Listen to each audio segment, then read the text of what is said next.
C'est toujours un plaisir de partager moment ya kitoko ya kindoki politique na bino ko ba koboze bele ko na biso partout dans le monde au travers émissions d'actualité politique, d'analyse politique, kindoki politique, émission na biso bon sur émission ya bana Congo mboka na biso démocratique du Congo lelo tozali bongo le 29 mercredi 29 septembre 2021 boyebi bien que marche ezalaki prévu pour na mokona lelo eza reporté pour na ba question de sécurité bande kwa la muka bakutana kina gouverneur ya ville lobby et l'équipe bazo ki décision ba reporter marche na bango na date moko extérieure pe batali que bakozala na terrain Sainte-Thérèse ya Ntili mokolo ya le 9 octobre prochain pour na solana population congolaise pe lisusu lelo ezali na plénière munene ezali ko salema kuna na ngambo ya Assemblée nationale wapi ba député bazali ko sololana ministre ya pétantique Augustin Kibasa Maliba o azali ko répondre à la question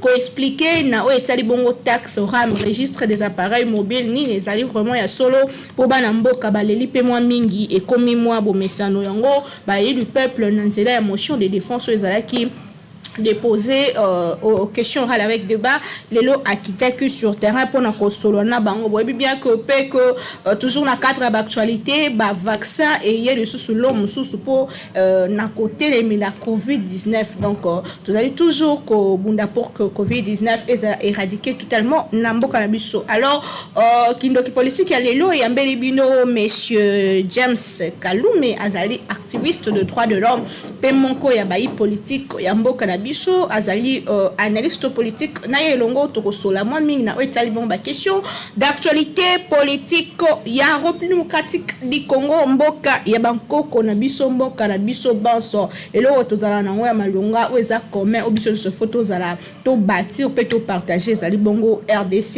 et intérêt nango il faut surpassaka ba intérêt ya bato moko pe ba susu to pe ba intérêt ya ba famille ba intérêt ya ba individu Congo ezala likolo ya nyonso wana monsieur James Kalume mbote na yo. Mbote Naomi, vous allez bien?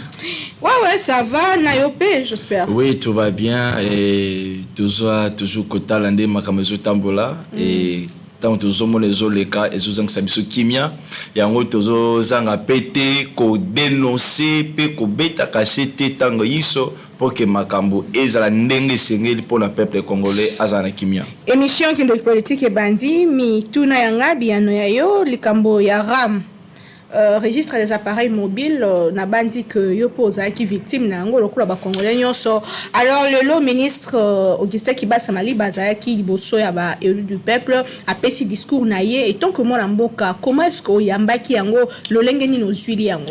Tout d'abord, Madame Naomi, na kolinga oyebate Monsieur Kibasa aza innocent.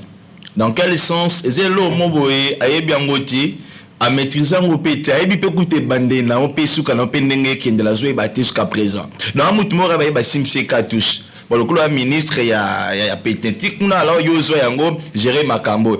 Comment expliquer? Il y a déjà 6 mois passés. O déjà bazo kata bato baram.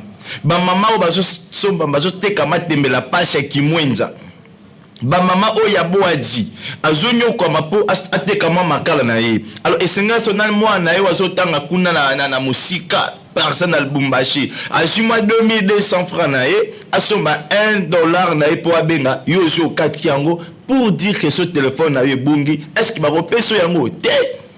Et depuis le bandit ko kata batu baram, est-ce que des gens na TV, ba le beli biso keno mutimo ba bungsa téléphone na zando, ba retrouver yango na njili ba zong cela qui est, est-ce que tu as suivi ça? Donc ce sont des choses au batu ba vandi na makanisi mabe ko bloquer bon gouvernance ya chef de l'état Félix, ba memeli ba initiative moko boye pour bango bana koyiba pour na ba poche pe mabungu na bango. Et moi je pense que ndenge ba député basu likambo batika yango te tant même na défense na edenga solo bela un discours tu sens que non asa na argument à mon côté a expliqué après si ba chiffre quand même combien vu déjà 25 millions de dollars. Attends moi na oyo ya 5e primaire so PC calculatrice a calculé 1.17 au bazo kata biso ba téléphone à mikokoli au baso kata 1.17 salango multiplier na nombre ya ba peuple congolais. Est-ce que vous voulez me dire que non Congolais na RDC tout à 38 millions de téléphones? Oh ezalina kusela ba téléphone na mikoko topé ba téléphone sophistiqué? Non, on est plus que là. Au que na quartier moko bosana na taka ou bien avenue kaka moko botino combien de personnes ba la téléphone oh ya ba touche. Tu peux me récolter plus de 20 000 téléphones. Parce que yo ebisanga yi ba téléphone nyonso na bazo ça la sommation 1.17 multiplié yango na 20 000 personnes et qu'on paie ça yo combien? C'est plus de 25 millions qui lui parlent là. Donc ezali ba montant moko ba montant moko mafiose ba montant moko ezo sanga justification nango. Et moi je pense que ndenge le dossier est comme à niveau ya parlement ba ndeko na biso ba député o bazali ba lobby na biso bazana devoir ya rolanda la dossier oyo pour atterrir na des décisions. Apparemment congolais linga ofuta ram te wa to yebi déjà anga ofuta texte. Non mais yema ko lobby que ram eza taxé. Ce que d'aki taxe, il fallait pas justifier yango malam. Mais solo ezo ngala mbonga na caisse à l'état yango atangi kutu ezo sunga pe na gratuité de l'enseignement ezo taba. Oyebi ke ndonanga na omi ce que lobi bongo na za na passe na motema. Combien de fois yenda na bika ça na passe na motema tango ozo répéter maloba wana oya lobi. Est-ce qu'il y a ce monnaie ba pesi biso rapport na gratuité enseignement chef de l'état zo so ba donango ba don gratuité enseignement. Est-ce que balobi que non ba financer qui gratuité enseignement par rapport ya maramu ya ram et puis ram yé quand gratuité enseignement bani depuis 2019 tant mokonza mboka a prêté serment après quelques jours après prestation serment il a déclaré la gratuité de l'enseignement et ma camarade me badi na octobre si j'ai une bonne mémoire octobre 2020 et bientôt là une année ya ram. Et combien de temps déjà Oyo ministre a koyebisa biso que non une partie en bon arabe et contre la gratuité d'enseignement. C'est faux et archi faux. C'est du vol. Alors ce qui a été de personnes qui disent que c'est de l'escroquerie. C'est de l'escroquerie pure et simple. Alors moi je condamne ça. Mais c'est déjà, ça l'a déjà. Pas seulement au Congo. Non, au moni, balingaki ataba banda biso na makam les préliminaires. Préliminaires, c'est-à-dire quoi? Oye ou enseigner bato. Aussi par le token non, na so kata ram oyo par rapport à telle chose. Et puis c'est visible. Yo yebi sa kende na kitambo. Fongo la téléphone, au moins la wifi. Unikin na pamba obiso chaque fois tu en as unikin. Wifi c'est limité. Alors, quand on dit pour la côte Wi-Fi et tout comme ça, Wi-Fi on peut comprendre. Mais quand on dit que ceux qui ont téléphone, combien de personnes déjà ont sur le téléphone? Aucun cas enregistré. Alors, à quoi sert bon de soutenir quelque chose qui n'aide pas à la population congolaise? Téléphone pirate, c'est un peu moins quoi. Mais téléphone pirate, c'est ça, chinois. Téléphone pirate, ceux qui me c'est le téléphone à pirate. Mais si quoi, yé ministre wana, on a lancé téléphone à pirate. Parce que n'a la so perdre. Et ça pour ma bé pour la santé na yo. Na mboka mingi ba téléphone à pirate ko ta le sauter. Mais oezali omoni eloko ya solo bela wana tozo condamné yango te. Idée za malam. Ya kosunga peuple congolais. Aswa oezali wifi internet ya disponibilité. Toza ka un peu cette dans la rana na ba point moro et point chaud mais et comme la biso ti na bandaku. Na ndaku mututu azana wifi na ye. Oui, c'est ça la pensée. Oezali na kati ya ram. Mais oezali applicabilité nango ndeza malamu te. Au cas de 1.17. Et puis. Mais c'est pas moi, c'est rien au fait. Yo dit que c'est rien parce que yo zo sala musala bazo futa bazo futa yo mbongo. Mais maman otopende ko oyo yata azotanga zelève ba futa kilo komoro te. Azo so mbongo na passe ala musala moko te. Ozo kata ye ba mbongo na edele. 100 francs la journée pour futa. Mais la zo bisa yo ke omoni dossier ya ram oyo ba kotisi yango ki moyibi na kati. Qui moyibe côté na kati ya ram oyo. Alors ngana so proposer ba député des choses. Et le quoi liboso zali à côté le ba suspendre ram soit ba changer applicabilité nango. Ba supprimer té. Non, on peut ce qui va monique non, c'est pas valable. Ma réponse n'est pas qu'il y a déjà à l'introduction du discours n'a compris déjà que ça c'est du vol. Il n'y a rien de spécial ici. Alors pour moi, je souhaiterais soit suspendre, supprimer aux aliram, supprimer yango, et ou soit changer applicabilité nango, soit réduire au lieu de 1.17 dans ma téléphone à touche et qui t'attend à 0.25. Récemment, qui réduire. Attends, qui t'attend à 0.25. Mais ce n'est pas encore dans l'applicabilité. Ngabo tukatanga ram, na hôtel na Vodacom, bakatinga ram. Et unité, et puis au moment où tu as besoin, il y a bien un mouton en urgence, ne pas au kata ram voilà. Et nous avons souhaité soit bakata d'abord ram. Et puis si ma suspendre ram, balande la ministre, il j'ai fait le dossier ram. Balande la ministre wana abim sala biso ba justification. Que ça ngo monte RTPC pesa kati ba entreprise musu pesa kati. Mais dans le lobby que si ma suspendre ram ceux qui ba député ba juger que ba justification monsieur qui ba ça ezali valable té. Alors, suspendre. Mais ce qui m'a montré que c'est valable, alors tu reçois na bayi bandeko ba lobele mboka ba député, tu reçois ce qu'on a bango que baye ba côté ce que loi marobo ya ko réduit au lieu de 3 mois et kende 2 fois l'année. C'est-à-dire après 6 mois ba katuram. Après 6 mois, bakaturam. Donc 2 fois l'année, ça peut même aider le peuple congolais à évoluer mal. Au cas contraire, on suspend cette fameuse rame, suspendre yango ou carrément réduire yango na 2 fois l'année au lieu de 3 à 4 fois l'année après 3 mois, bakatango après 6 mois. Et ça qui réflexion de James Kalume ou azali na plateau na biso kindoki politique makona lelo na o etali bongo dossier RAM registre des appareils mobiles tozo bisabino que na minute tozo lo ba plénière ezoko ba pe tozo nga prochainement pour on peut sabino nini et les cas qui remontent à conclusion il y a question orale avec débat ou ezo salima na plénière makona lelo awa na assemblée nationale précisément on a parlé du peuple ou ministre qui bat Samali ba ministre a pété antique azali bon pour répondre à la question il y a ba élus nationaux na Itali registre des appareils mobiles donc on a un dossier ami balé report il y a marche il y a la muka le lengekani o yamba kisango yango après ba mobilisation moi mingi finalement bandeko il y a la muka ba suspendre marche na bango est-ce que ça pour na mobangi bango ba bien problème ya sécurité yo kanisi que ezali pona nini bakoki ko sala likambo ya ko suspendre marche à la veille topé bazaki contraire à Mama Naomi na kolinga na mutuna otova na mamuke esika oyo. Omoni ndeko Martin Fayulu na bandeko na biso mozito bazo balingi bazo ngisabiso na erreur o babiso tozali ba victime.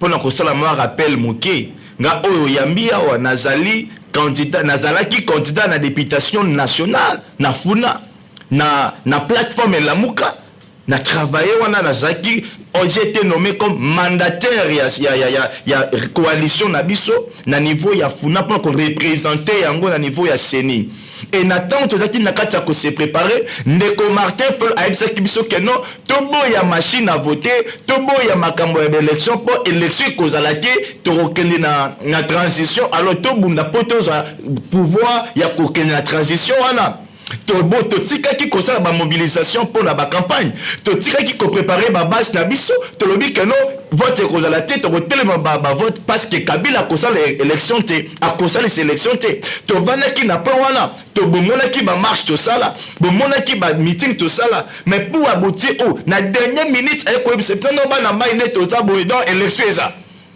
Donc, quand on est aux abonnés, quelqu'un dit que la machine, on a mais tout doublé, ma vigilance. Mais ça là qui manque, il y a des conséquences. Il y a distraction à Martin Fayulu. Et il y a que les lots, tout père de Bambon est belé, l'autre père de Makam est belé, mais t'as là les lots. Et Najib, ça peuple congolais. Démarche, il y a la mouka et la distraction. Basolo, que c'est né, ils ont comme politisé. Par quoi?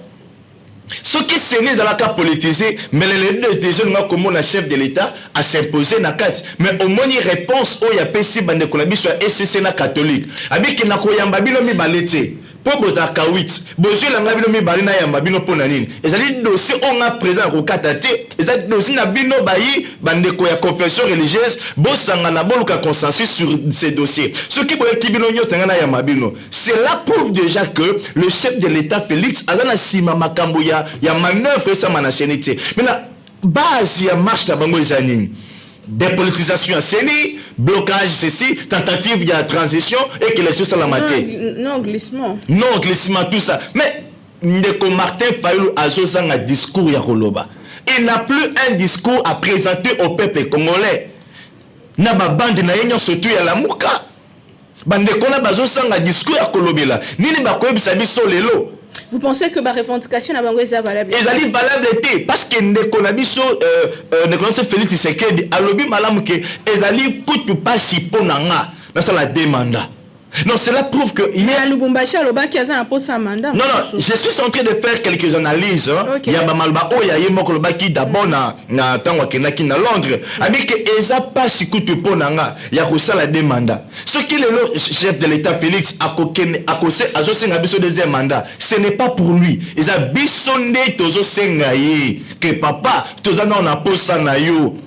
Parce que côté que la biso ba Martin Fayulu té. Parce qu'à la place, qu'est-ce qu'il va nous éduquer? Marche on est ça quoi éduquer, mais on a nini. Et na sepeli ma casse la décision ya Argentine Ngobila. Pour la limiter ba axe ou ya aussi la ba marche. Pour ba on ba la rara. Changu. Ba qui tape. Quand même ko zongisa sima démocratie parce que libre et mutation. Non. Likamba ko limiter c'est une loi qui existe il y a longtemps. Depuis 1999. Zone neutre. Oui, zone neutre. Et ça c'est une loi reconnue, mais ça a une applicabilité. Et c'est maintenant mais ils allaient selon la loi où ils allaient déjà. Et puis, marche à l'élo sur qui reporté, ce n'est pas parce que Fayulu n'a pas reporté, non. C'est parce que le gouverneur de la ville, il y a une qui marche, c'est ça la matière. Ce qui est balingi, c'est la marche, et c'est que les bazonga, bakota sous mokanda, monsieur pour la changer itinéraire. Il y a marche na bango parce que itinéraire ya marche na bango et kota ki déjà pour ko buka mobeko oyo ezali ko telemela ba marche na ba zone net. Alors et telemela ki yango lelo ezaki ke soki ba santé taki et que ba maki na marche et nga susco ça la maté. Watu ngato singa que la police est la musana yango que bazali ko suspecter ba tout ko za ko ça ya ba on complot à ko éliminer quelques leaders ya la muka c'est pourquoi. D'ailleurs moi je vous dis ngana je bisayo que non ngana je bisayo que bande kula biso na la muka izali ba jeune na bango okomona mokula marche ba relukara ba raison morobo o bazolo kezanini ba comme ça chef de l'état dictateur alors que yé mokolba qui depuis longtemps dit que non bossa la ngala comme un dictateur. Ce qui veut, il y a eu de peste. Peut-être que tu as dit, ah, mouton là, tu as eu de peste. Non. Nazam tu as eu de peste, Nazam mouton, il y a nulle part. Donc, nous avons soutenu que, oh, c'est ce qu'il soutenir. Ce qui peut la monnaie, le chef de l'État, et l'homme m'a dit, il a dénoncé. Donc, moi, je suis comme ça. Alors, biso tout ça, que tout le monde a une distraction. La mouka et les la biso distraction, il y a ma casse. Il y a un peuple congolais, il y aura les élections en 2023. Élections que ça la malam. Il n'y aura pas les glissements. Et puis les Kambouitali Seni, chef de l'État dans la quantité. Les Amakambo, la confession religieuse. Tous na 8 confessions religieuses. Ils ont des dossiers na bango. Ce qui les lots makambo telemi boye, ils ont à cause à SCC na catholique ne sont bloqués makambo Italie makambo Italie c'est le président Bosoazo Katango parce qu'ils ont la prérogative na quand même à ce qui azo Katango te d'un côté azo salela otozo benga la démocratie parce que temple et assemblée nationale c'est là où règne la démocratie. Non, un bon arbitre, et ça mouto avant aïbako arbitrer quelque chose, à Kolokalabo avant de saler des adversaires de part et d'autre, pour la Kolokasko, une bonne consensus. Un bon consensus, c'est ce que j'allais dire. Alors, mais ce qui s'y co à mon nom, qui est là qu'on est simbité, de moyen côté à Katambala mort exaté, yango azotique la nan bango, Toms Bako Yokana, Toms Bako Kiko Bongisa. Et ce que que persister et si manango normalement à côté ma pour na ko s'opposer vraiment mon qui si mais ça motuna moko tuna moi mingi ezongelinga lisusu oti ko loba ko ça qui na kati ya muka que se préparer qui était pour na maponami que vous avez qui prêter pour na maponami quand est-ce que so ezala délai so ko pesa biso mikolo ezala ki na tango nini oyo mwana mboka Martin Fayulu ya ko bisa bino que élection ezali to ke na maponami et puis tango nini abongamaki pas comme Matina niveau a gagné maponami yango. Bon, au moni kota ki yango déjà. Au moni yango ndi na lobi ke na comprendre qui a gagné nenga lobara ki a gagné. Bon, on est ça selon yé. Mais moi je vous avoue que to se pas quitter to échouaki. Pour ceux qui to gagné qui tu as tous à la tête de député belé. Tant que la décidé. Mais tu gagné quitter. Tu gagné quitter. Ceux qui te gagné quitter tant que la biso décidé. Il y a Martin Fayulu la commune des députés. Biso regroupement politique na biso. Accord des alliances avec les alliés. Tout en combien de députés. Ceux qui osent nouvel élan, il y a Moïse tout. Ils ont combien de députés. C'est pour vous dire que nous se préparé. On était dans la distraction. Tu me bien qui la mouka alors que Dieu qui a olala. Et c'est ça que j'ai pris la décision de quitter dans ces aventures. C'était les aventures. Tu vas se préparer. Au moins un moment où il y a ça manœuvre où. Na ça bandeko bazane elikia. Il y a postulé na SID na nouvelle élan na ba plateforme union sonné à la moka bolanda distraction ya Martin Fayulu té bo se préparer na élection bo préparer ba base na bino bo préparer comment bo sa ba campagne na bino bolanda obiso to landa quitté dans le passé. J'espère que Hollanda qui la Hollandi union sacrée pour na pouvoir koloba que mbisa landa ma non ngana landi union sacrée pour na pouvoir na landi union sacrée parce que na comprendre que ici quand nazala qu'il y a pas une politique il y a que les aventures na politique tozali na principe moko c'est comme dans le football équipe politique faut féliciter. Et puis de l'État, soutenir l'union sacrée. Mais tant na salle analyse, il y a un discours, il y a Mokozamoka, penati qu'il est moi temps. À comment qui présente depuis le 24 janvier 2019, mais on a rejoindre na bani ko motiver topé ko soutenir l'union sacrée en 2020. Vers la fin de 2020 en novembre. Pourquoi? N'a ce qui au moins une année nanga, il y a observé l'union sacrée, il y a qu'on de pas à pas maloba chef de l'État et aux accusants sur terrain et se réaliser que c'est une personne aux en likanisia malam pour le peuple congolais n'ont sont à se retrouver. Alors mutu ya boye pour le côté les mélaillés. Ngai ce qui est le connu ni oye na zote le mela Martin Fayulu parce que tozala qui au départ bisonus na ba Félix Tshisekedi objectif faisait qui to bimsa Kabili que le système Kabili ils ont la pouvoir parce que en diversité d'état na biso o tozala qui ko bundisa ezala ki ndendeko Emmanuel Shadari qui a gagné l'élection tout le melaye c'est le pouvoir et la opposition net to val to yo bon ça va ce qui toque à l'ordre dispersé parfois to roki ko katana. Tout ça déjà la vote à Genève, tricherie Salamakiwana. La vraie personne qui choisit pour ses candidats communs, c'était Félix Tshisekedi. Mais bon, je me réserve pour ne pas encore étaler, je ne suis plus de là. Mais c'est qui la vérité. Alors tout le monde qui est bon, tout le monde, c'est pas un problème. Mais ce que la Martin Fayulu, Félix Akina ba caméra et ce qui est arrivé. Félix déclaré président de la République et le connaît tous qui cause là. Il y a comment les de Martin Fayulu Kosang Sabi sur le Kebomba na bay Bitumba et Zalaki Akobenga na Bakabili. Mais tout le monde de la mise opposition à jouer pouvoir. Mais le col a entouré tout ça nine. Tout sungaye, tout benga na Bakabili oyo ba zingi la skabiso to gérer ndene sengel pour la démocratie. To lera ki to tike la opposition na bande kwa FCC, to tike l'opposition na bande kwa PPRD, to tike l'opposition na bande kwa FDC, mais tala lelo ba ta région grabiso.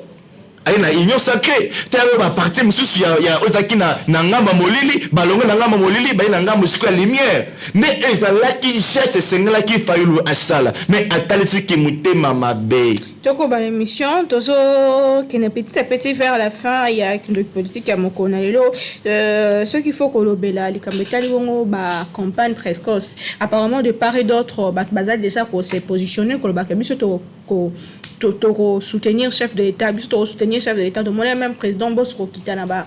Mais ce n'est pas un péché, maman. Et moi, je vous dirais, ce n'est pas un péché. Et moi qui vous parle, moi, mon candidat à la présidence du prochain de 2023, c'est Félix Tshisekedi. Je vais lui voter. Non, c'est les campagnes. Non, c'est racheté au moins. Parce que j'ai toujours regretté d'avoir fait la campagne pour Martin Fayulu. Tu risques qu'il m'a meubelé. J'ai les images. Bamituka et bamituka partant dans la campagne. Na futa la bambo on a. Opposition pour boye bac. Mais on conseille la opposition contre qui? Ce qui Emmanuel Shadari a zwaka pouvoir. Mais le mona kinga lelo naza nanga opposition. Ce qui n'a le moins qui opposant, c'est parce qu'il n'y a plus l'opposition à faire l'endroit où la personne est la qui opposition. Azati. Pour vous, tout va bien. Pour moi, tout va bien et tout ira bien. C'est-à-dire, tout, pour l'instant, tout va bien. Pourquoi nous croyons? Tout ça, les chrétiens qui est au Simba.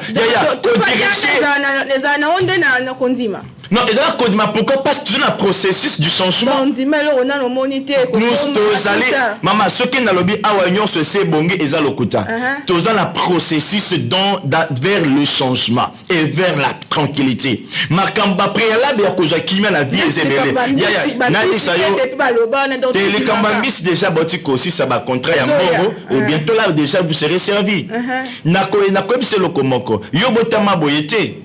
Au bandar na kozala bébé ba koliso oleki na ba miliki ba biberon okona potopoto tu ba Nicolas ti okoma boye ozala processus olekaki et mboka na biso RDC donc dans plus de 60 ans de notre indépendance ezala gérer na batu moko mabe les 4 présidents précédents le précédent qui Félix Tshisekedi ils ont mal géré le pays bati kimboka nyos na kao. Attendez mutu sali pas on a c'est pas que tout le monde a ça. Mais je vous dis que le mal était en trop.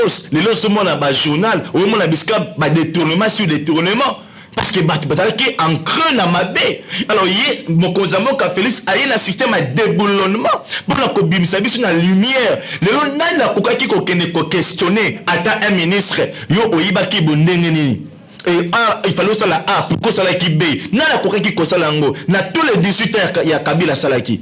Et est-ce qu'il y aura qui Nemi Moulanya ayiba bambongo te. Nemi Moulanya détourna marambote.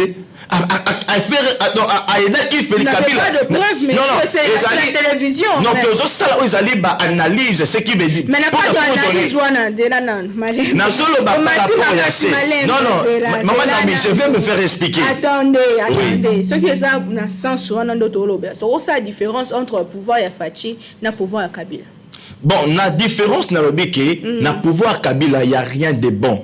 Qui moïbi, qui tuerie, qui moïbi, qui détourne les cas qui m'acache. Non seulement les lots conséquences, c'est ça la carte. Chaque chantier, chaque chantier, tout le monde a dans le cadre de chaque chantier, il y avait beaucoup de choses. Sur ça, les acquis, il y a plein, il y a chaque chantier. Banzela, non, ceci l'a quitté. Il y avait la construction, Mamakambele et Tonga Maté.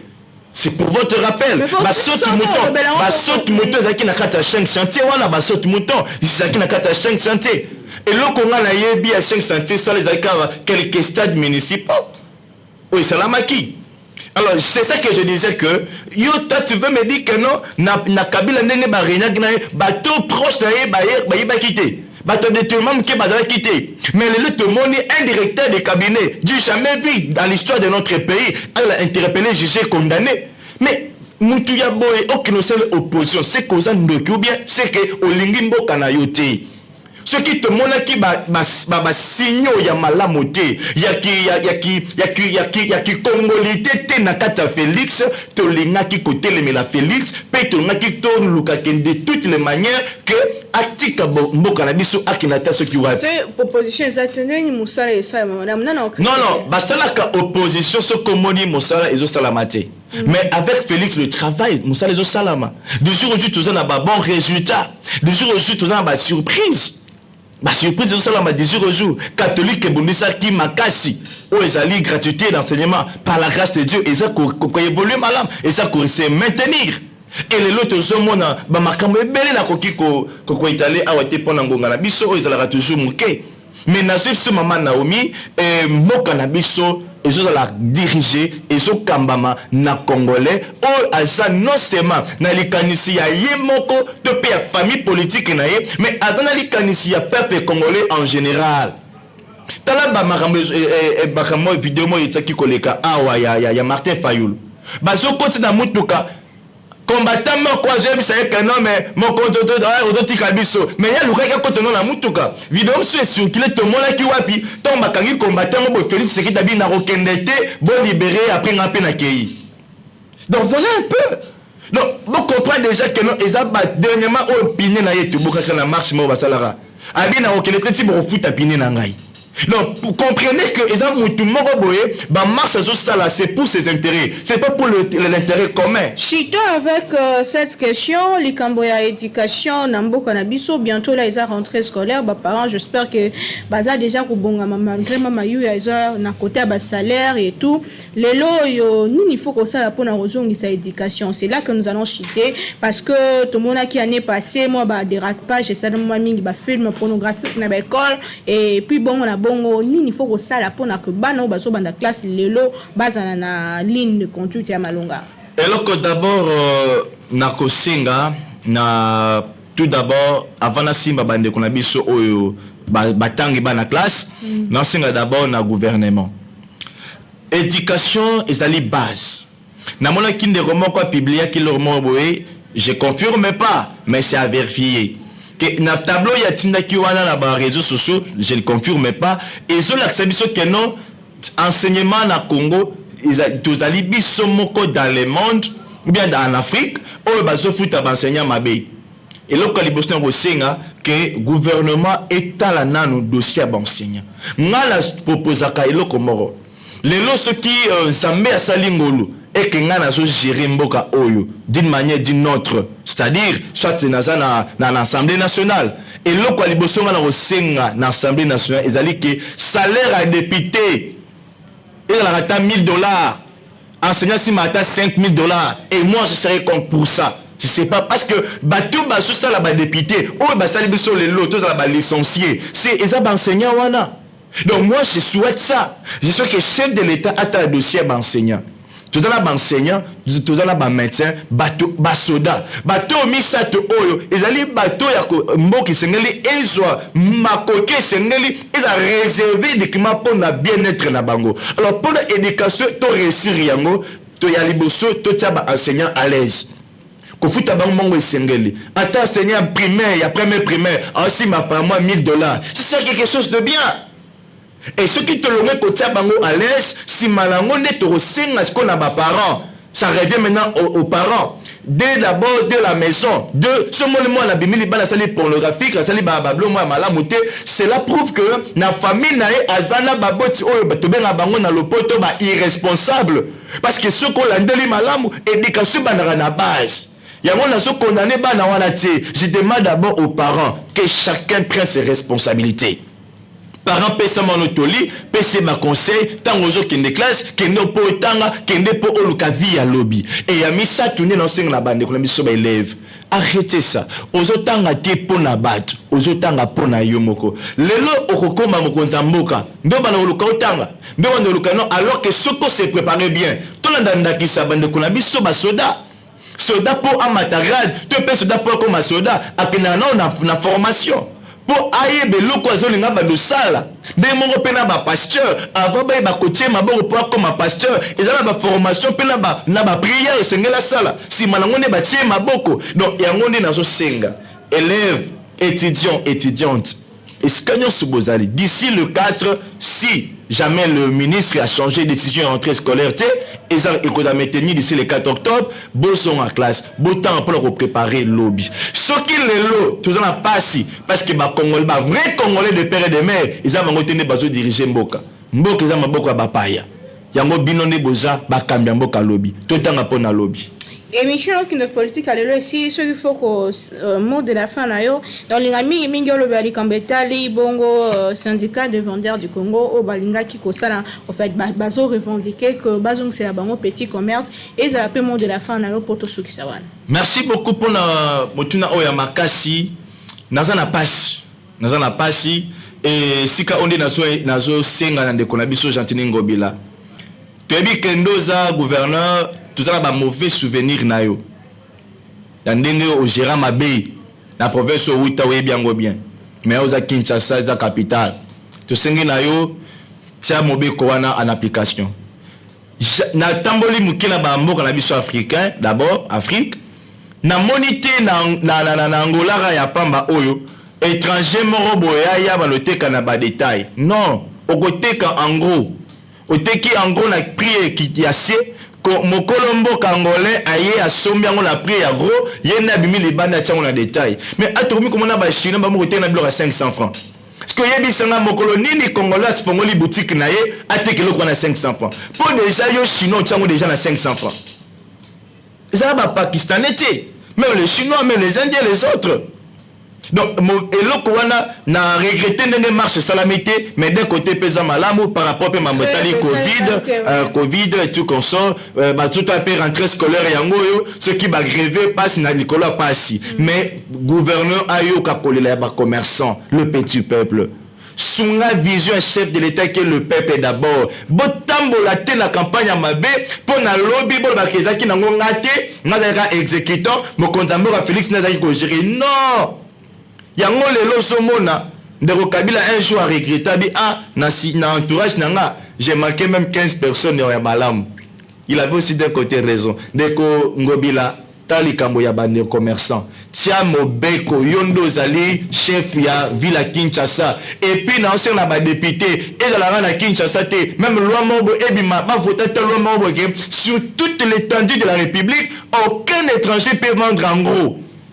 Et c'était ça aussi parmi mes leaks et parmi mes mots de campagne en 2018, en 2019. C'était ça mes mots de campagne. Que ceux qui l'ont dans la côte de l'Assemblée nationale n'a initié la démarche à ma cache pour les Cambo Italie. Mais il faut que bien la Nyon Soana, les Congolais, les Congolais, moins cher par rapport à Indien. Si on coûte l'eau et pas Indien 500 francs et pas Congolais, on coûte 1500. Il y a un moutazo préféré. Maman, ce que moi d'abord, biloko ceux qui ont mata. Donc condamné qu'à ba commerçanté. Ils ont ba taxe les kebele. Le dans ces pénènges ba réduire quelques taxes. Ba taxe les kebele. Nanze kolongwaka kamatadi. Pour comment on a matadi kibala. Combien de barrières ils ont nanzela? Et dans chaque barrière, voilà si quoi ba congolais ba bangoté. Bozo condamné qu'à ba commerçant. Moi je qui vous parle dans un commerçant. Mais bon ça peut banzela wana. À l'époque. Donc, kolongaka ka matadi po comme la matadi kibala. Beaucoup t'attend à 5, attend à 80 barrières. Et dans chaque barrière, aux obligés à tirer quelque chose. Parce que vous avez sanga muta somba ki na matadi, a sombe lo na 1000 francs. Mais kolonga matadi ti na matadi kibala a dépensé 3000 francs. Yebi sangai. Parce que l'on consomme 1000 francs. A dépensé 4000 francs. A retenir combien na risque au pays en accident, na maya mila ki lanzela, na makamuto etali, na etango pa ko pour attaquer l'on naie, ba te payer taxe baye, au foot affiche commune payé. Tout ça, ce qui peut bakonzi, ba résoudre le cambo oyo, on comprend que blo ekitanango na bopete. Ba tia ba commerçant à l'aise. Bo sobe na ba ona ba wense. Nazana image moko na mona ki ba policier matati ki bala ya cité Pumbu baso benga na bato bazaki na nzela ya kokende kimwenza baso buka baso tumba batie moto siko bo bengani bango bo pesi bango sika koteka te siko yebisa ngai donc bo lokeli bango solution te bo lokeli bango problème idée ça malam ya olona ba pelouse idée ça malam ba risque accident mais na quelle est la politique quelle est la solution bo memeli bato.